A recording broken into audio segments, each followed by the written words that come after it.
1985 और उसके बाद मुस्लिम लीग नून का सफर सन 1993 में शुरू हुआ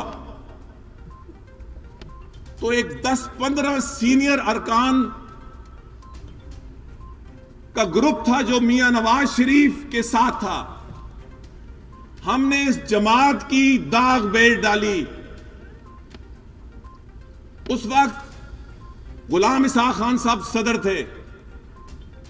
हालात इतने खराब थे कि हमें जनरल काउंसिल की मीटिंग के लिए कोई होटल जगह देने के लिए तैयार नहीं था, ना पिंडी में ना इस्लामाबाद में। उस वक्त हाजी नवाज खोखर साहब के घर हमने जनरल काउंसिल की मीटिंग की।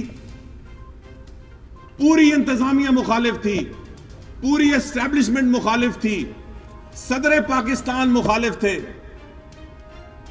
मगर इन दोस्तों के घेरे में मियां नवाज शरीफ इस पार्टी के सदर बने। वो हमसे कोई बड़े नहीं थे, हमसे ज्यादा अहल नहीं थे,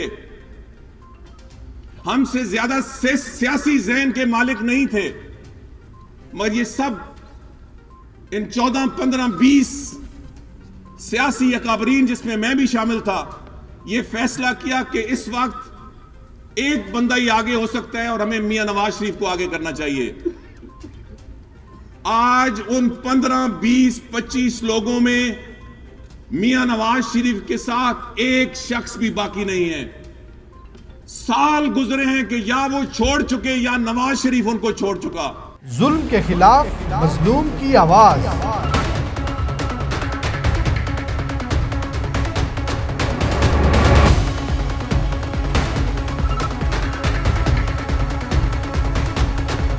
आपकी उमंगों का तर्जुमान।